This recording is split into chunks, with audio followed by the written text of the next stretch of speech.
राधे राधे, जय माता की भक्तों। आप सभी का स्वागत करती हूँ स्पिरिचुअल ज्ञान साधना में और आप सभी से अनुरोध करती हूँ कि स्पिरिचुअल ज्ञान साधना को सब्सक्राइब कर लीजिए और बेल आइकन को प्रेस कर दीजिए ताकि आपको नई नई वीडियोस का नोटिफिकेशन मिल जाए। हिंदू धर्म में नाग पंचमी सबसे प्रमुख त्योहारों में से एक है। भारत, नेपाल और हिंदू आबादी वाले अन्य दक्षिण एशियाई देशों में लोग इस त्योहार पर नागों की पूजा करते हैं। नाग पंचमी श्रावण मास के शुक्ल पक्ष में मनाई जाती है। जय माता की, राधे राधे। कैसे हैं आप सभी लोग? आशा करते हैं सभी लोग बहुत अच्छे होंगे। बताने के लिए कमेंट में जय माता की, राधे राधे, हर हर महादेव अवश्य ही लिखिएगा। तो भक्तों, आज की वीडियो में हम बात करेंगे आने वाले नाग पंचमी के पर्व के विषय में। तो चलिए प्रारंभ करते हैं आज की वीडियो। अगर आप चैनल पर पहली बार आए हैं तो आपसे हाथ जोड़कर विनम्र प्रार्थना है कि चैनल को सब्सक्राइब कर लीजिए और बेल आइकन को प्रेस कर दीजिए ताकि आपको महत्वपूर्ण वीडियोस का नोटिफिकेशन समय पर मिलता रहे। तो भक्तों, हिंदू धर्म में नाग पंचमी का बहुत अधिक महत्व होता है। नाग पंचमी एक ऐसा त्योहार है जो देश भर के लगभग सभी राज्यों में बहुत धूमधाम से मनाया जाता है। मान्यताओं के अनुसार नाग पंचमी के दिन नागों की पूजा करने से व्यक्ति के जीवन में आध्यात्मिक शक्ति, मनोवांछित फल और अपार धन की प्राप्ति होती है। इसलिए आज की वीडियो में हम बात करते हैं कि अब हम जान लेते हैं नाग पंचमी कब है। हिंदू पंचांग के अनुसार नाग पंचमी का त्यौहार श्रावण मास के शुक्ल पक्ष की पंचम तिथि को मनाया जाता है। वर्ष 2024 में यह त्यौहार 9 अगस्त 2024 दिन शुक्रवार को मनाया जाएगा, जो कि कल है। अब हम जान लेते हैं कि पूजा का शुभ समय क्या रहेगा। नाग पंचमी की पूजा मुहूर्त की बात की जाए तो इस वर्ष के श्रावण मास के शुक्ल पक्ष की पंचमी तिथि 9 अगस्त 2024 को 5:47 से 8:26 तक ये शुभ समय रहेगा। कुल मिलाकर 2 घंटे 39 मिनट के लिए पूजा का शुभ मुहूर्त है और बाकी तो पूरे दिन आप पूजा पाठ कर सकते हैं। पूजा से जुड़ी हुई बहुत सारी विधियां आप कर सकते हैं, मंत्र जाप कर सकते हैं, यज्ञ अनुष्ठान कर सकते हैं, क्योंकि उदया तिथि में जब हमें त्यौहार मिल रहा है नाग पंचमी का, तो पूरे दिन नाग पंचमी की ही तिथि मान्य रहेगी। अब थोड़ी सी विधि के विषय में हम बात कर लेते हैं। नाग पंचमी के दिन सबसे पहले सुबह सूर्योदय से पहले उठें ब्रह्म मुहूर्त में और नित्य कर्मों से मुक्त हो लें। उसके बाद स्नान करें, स्वच्छ वस्त्र पहनें। ध्यान रखें कि वस्त्र का जो रंग है उसका चुनाव पूजा पाठ के अनुसार लाल पीले रंग का करें, सफ़ेद रंग का भी कर सकते हैं। इसके बाद शिव जी के साथ साथ नाग देवता जी की पूजा करें। नाग देवता जी की पूजा में फल, फूल, मिठाई और दूध अर्पित किया जाता है। मान्यताओं के अनुसार जिन जातकों की कुंडली में काल सर्प दोष या फिर राहु केतु से संबंधित कोई दोष हो तो नाग पंचमी के दिन नाग देवता की पूजा अवश्य ही करनी चाहिए। वैसे भी वर्ष में एक बार ये पावन पर्व आता है और बहुत ही विशेष पर्व होता है, बहुत अधिक महत्वपूर्ण होता है। तो इस दिन प्रत्येक व्यक्ति को नाग देवता की पूजा करनी चाहिए। इससे हम हर प्रकार के सर्पों के भय से बचे रहते हैं। नाग पंचमी का त्यौहार नागों और सांपों की पूजा के लिए विशेष माना जाता है। महाभारत में राजा जनमेजय ने अपने पिता राजा परीक्षित की मृत्यु का बदला लेने के लिए नागों का नरसंहार करने के लिए यज्ञ शुरू किया था। ऋषि आस्तिक ने नागों को बचाने के लिए हस्तक्षेप किया और यज्ञ रोकने में सफल रहे। यज्ञ रुकने का दिन पंचमी तिथि था, जो आज नाग पंचमी के रूप में मनाया जाता है। हिंदू धर्म में नागों को अत्यंत पूजनीय माना जाता है। ऋषियों, देवताओं और राजाओं को अक्सर नागों के साथ चित्रित किया जाता है। हम देखते हैं जो हमारे पुराने समय के मंदिर हैं, पुराने समय की इमारतें हैं, उन पे किस तरीके से नाग उनकी कलाकृतियों में बने हुए होते हैं और नागों की महत्वता को यह कलाकृतियाँ दर्शाती हैं। नाग पंचमी के दिन लोग अपने घरों में नाग देवता की पूजा करते हैं। उन्हें दूध, चावल, फूल और मिठाई आदि अर्पित करते हैं। कुछ लोग नागों को भी नागों को दूध भी पिलाते हैं या नाग मंदिरों में दर्शन करने जाते हैं। ये माना जाता है कि नाग पंचमी का त्यौहार मनाने से भगवान शिव और नाग देवता प्रसन्न होते हैं। भक्तों को आरोग्यता, समृद्धि और मोक्ष प्रदान करते हैं। यह त्यौहार हमें प्रकृति का सम्मान करने और सभी जीवों, चाहे वे कितने ही छोटे या भयानक क्यों ना हो, उनके भी प्रति दयालु होने का संदेश देता है। हिंदू पौराणिक कथाओं के अनुसार नागों को भगवान के रूप में पूजा जाता है और नाग पंचमी एक ऐसा ही दिन होता है जिस दिन हम नागों को भगवान के रूप में ही पूजते हैं। और अब हम आपको बताते हैं कि कुछ ऐसी बातें जो हमें ध्यान रखना चाहिए कि हमें नाग पंचमी के दिन ये कार्य नहीं करने। जैसे कि नाग पंचमी के दिन ज़मीन पर हल चलाने से बचना चाहिए, या फिर जैसे आप गमलों की गुड़ाई करना चाह रहे हैं, कोई पौधा लगाना चाह रहे हैं, तो आपको इस बात का ध्यान रखना है कि नाग पंचमी के दिन इस तरह का आपको कोई भी कार्य नहीं करना है।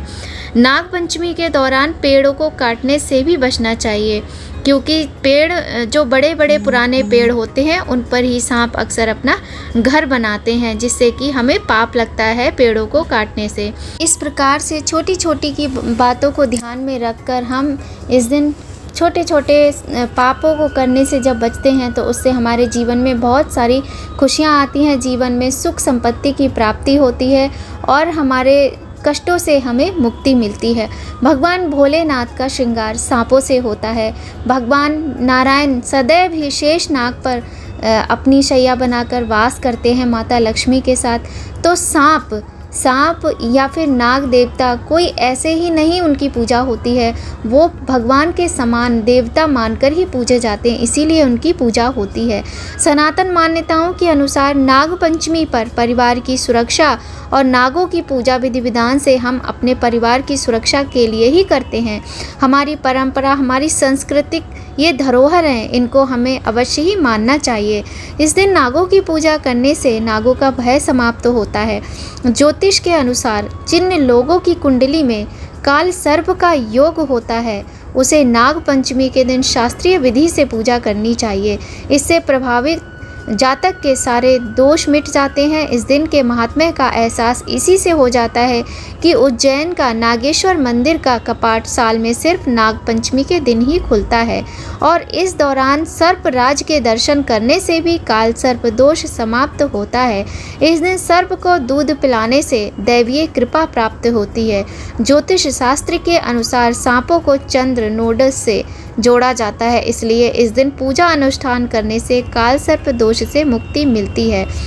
सावन मास की पंचमी को नाग पंचमी के उपलक्ष्य में नागराज, बासुकी, अनंत, पद्म, महापद्म, तक्षक, कुलीर, करकट और शंख की पूजा की जाती है। नाग पंचमी का व्रत रखने वालों को चतुर्थी के दिन एक समय भोजन करना चाहिए। नाग पंचमी के दिन आप भगवान शिव के मंदिर में जाकर नागों की पूजा करें। फूल, फल, खीर, सेवइयाँ, मीठी पूड़ियाँ, सादा पूड़ियाँ, तरह तरह की मिठाइयों के भोग आप नाग देवता को अर्पित करें, भगवान शिव को अर्पित करें। इससे भगवान शिव भी प्रसन्न होते हैं और नाग देवता भी प्रसन्न होते हैं। यदि आपके जीवन में किसी भी प्रकार का काल सर्प दोष है, काल सर्प दोष राहु केतु का प्रभाव होता है, तो जीवन मतलब आपकी कुंडली के किसी भी भाव में यदि काल सर्प दोष है तो ये नुकसानदायक होता है, इसलिए आप इसकी पूजा अवश्य कराएं। इसके लिए आप उज्जैन जाकर या फिर त्र्यंबकेश्वर जाकर, नासिक जाकर काल सर्प दोष शांति की पूजा करा सकते हैं। नाग पंचमी के दिन कराई गई पूजा का अपना एक अलग ही महत्व होता है। वैसे तो आप श्रावण मास के किसी भी दिन काल सर्प दोष शांत करने की पूजा करा सकते हैं। यदि मान लीजिए इतना समय नहीं है आपके पास या फिर आपके पास इतनी सामर्थ्य नहीं है और आपके जीवन में इस तरह का कोई दोष है, तो आप स्वयं नाग पंचमी के दिन ब्रह्म मुहूर्त में उठें, साफ स्वच्छ वस्त्र पहने और शुभ रंग के वस्त्र पहने, एक प्लेट ले लें। तांबे की प्लेट आपको नहीं लेनी है, यहाँ आपको इस बात का भी ध्यान रखना है। नाग देवता की पूजा में आपको तांबे की वस्तुओं का प्रयोग, ना लोटे का प्रयोग करना है ना ही प्लेट का। एक प्लेट ले लीजिए और एक लोटे में कच्चा दूध ले लीजिए। दूध आपको कच्चा ही लेना है और प्लेट में अक्षत और रोली, चंदन इसके अतिरिक्त सफ़ेद रंग के पुष्प ले लीजिए, पीले रंग के पुष्प ले लीजिए और मिठाइयाँ ज़रूर रख लीजिए। भले ही आप एक ही प्रकार की मिठाई रखिए या फिर खीर बना लीजिए। इस तरीके से ले जाकर आप मंदिर में जो हमारे भगवान शिव के ऊपर, शिवलिंग के ऊपर जो नाग देवता होते हैं, आप उनकी विधि विधान से पूजा करें, उनको जल से स्नान कराएं, उन पर दूध चढ़ाएं। कम से कम 1.25 लीटर दूध आप नाग देवता के ऊपर अवश्य ही चढ़ाएं और उसके बाद उनको आप पुनः जल से स्नान कराएं, चंदन लगाएं, अक्षत चढ़ाएं, पुष्प चढ़ाएं और उनको मिठाई का भोग लगाएं। इस प्रकार से उनका पूजन करके उनकी आरती उतारें, मंत्रों का जाप करें। और मंत्र आपको क्या करना है, और हाँ, एक बात का आप और ध्यान रखें कि कच्चे दूध में शक्कर भी मिला लीजिए। उसके बाद आप ओम भूर्भुवः स्वः तत्सवितुर्वरेण्यं भर्गो देवस्य धीमहि धियो यो न प्रचोदयात्, आप इसी मंत्र का जाप कर लें, उससे भी आपको बहुत अधिक पुण्य फल की प्राप्ति होगी। तत्पश्चात नाग देवता की कथा और पाठ करें और आरती उतारें। इसके बाद किसी ब्राह्मण या गरीब को भोजन दान करने के बाद व्रत का पारण करें। सांपों की पूजा करने वाले को सांप किसी भी तरह से नुकसान नहीं पहुंचाते हैं और आपको भी किसी भी प्रकार से किसी भी जीव जंतु को नुकसान नहीं पहुंचाना चाहिए। ऐसा करने से दोष लगता है। काल सर्प दोष से पीड़ित व्यक्ति नाग पंचमी के दिन विशेष अनुष्ठान करके उससे मुक्ति पा सकते हैं। इस दिन पीड़ित व्यक्ति को, एक तो मैंने आपको अभी उपाय बताया कि आप किस तरीके से मंदिर में जाकर भगवान शिव जी पर जो नाग देवता होते हैं उनकी पूजन करें। इसके अतिरिक्त आप एक उपाय और कर सकते हैं, जैसे आप नाग नागिन का जोड़ा ले लीजिए और मंदिर में जाकर पंडित जी से चांदी का ले लीजिए या तांबे का ले लीजिए। नाग नागिन का जोड़े की हम बात कर रहे हैं और यहाँ लोटे की हमने बात की कि कच्चा दूध चढ़ाने के लिए आपको तांबे के लोटे का प्रयोग नहीं करना है। लेकिन यदि आप नाग नागिन का जोड़ा ले रहे हैं तो आप चांदी का ले लीजिए, नहीं तो आप तांबे का भी ले सकते हैं। उनका जोड़ा लेकर आप मंदिर में जाकर पंडित जी से पूजा अर्चना करवाएं काल सर्प दोष से मुक्ति पाने की। इसके पश्चात आप उस जोड़े को बहती नदी में प्रवाहित कर दें। ऐसा करने से काल सर्प दोष के नकारात्मक प्रभाव मिट जाते हैं। इस तरीके से छोटी छोटी सी बातें हैं, आप इन बातों का यदि ध्यान रखते हैं तो आपके जीवन में बहुत अधिक सुख शांति आती है, भगवान भोलेनाथ का आशीर्वाद मिलता है और साथ ही नाग देवता की कृपा भी आप पर होती है। आपको एक बात यहाँ पर और हम बताएं कि जहाँ नाग देवता की कृपा आपको मिलेगी वहाँ लक्ष्मी का अभाव तो बिल्कुल भी नहीं रहेगा। तो आप इस बात का भी ध्यान रखें कि नाग देवता की जब कृपा होती है तो घर में अन्न धन की किसी भी प्रकार की कोई कमी नहीं रहती है। ओम नव कुललय विद्महे विषदंताय धीमहि तन्नो सर्पा प्रचोदयात्, इस प्रकार से आप मंत्र का जाप कर सकते हैं। और माता पार्वती भगवान शिव के साथ नाग देवता की पूजा करने से बहुत अधिक पुण्य फल की प्राप्ति होती है। तो आज की वीडियो में हमने बहुत ही सरल विधि जानी है पूजा करने की। इसके अतिरिक्त यहाँ पर एक पूजा विधि हम आपको और बता देते हैं कि बहुत सारे लोगों के यहाँ क्या होता है, सुबह उठकर स्नान आदि करके ब्रह्म मुहूर्त में उठ जाते हैं। पूरे घर को आप साफ स्वच्छ कर लें। उसके बाद गेरू है या फिर गेरू के अलावा आप कोयला है या फिर हल्दी है, इन चीज़ों से जो सांप होते हैं, सांप की आकृति बनाई जाती है अपने दरवाजे, जितने भी घर में दरवाजे होते हैं सारे दरवाज़ों के ऊपर या फिर चौखट पर। और उसके बाद जो वो सांप की, नाग की जो आकृति बनाई जाती है, उनकी पूड़ी से, मिठाई से, खीर से और दूध से पूजा अर्चना की जाती है। प्रेम और सच्चे श्रद्धा भाव के साथ और उनसे विनम्र प्रार्थना की जाती है कि वो हमारे समस्त परिवार की रक्षा करें और कभी किसी को कोई नुकसान ना पहुंचाएं।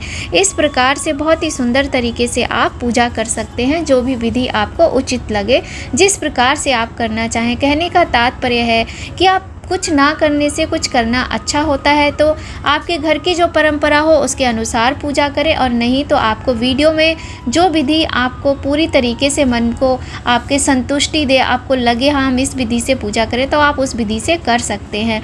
तो इस तरीके से नाग पंचमी का सुंदर त्यौहार मनाएं और भगवान भोलेनाथ के साथ साथ माता गौरी और नागों की कृपा के पात्र बने। आपके घर में अन्न धन की किसी प्रकार की कोई कमी नहीं रहेगी और भगवान की कृपा से से आपके जीवन में खुशियाँ ही खुशियाँ आएंगी। ऐसी ही कामना के साथ आज की वीडियो का यहीं पर समापन करते हैं। वीडियो थोड़ा भी अच्छा लगे तो लाइक करें, चैनल को सब्सक्राइब करें, शेयर करें। मिलते हैं आपसे नई जानकारी के साथ नए वीडियो में। तब तक खूब खुश रहिए, प्रसन्न रहिए, स्वस्थ रहिए, अपना और अपने अपनों का ख्याल रखिए। और हाँ, जय माता की राधे राधे कमेंट में लिखना बिल्कुल भी मत भूलिएगा। जय माता की राधे राधे, हर हर महादेव।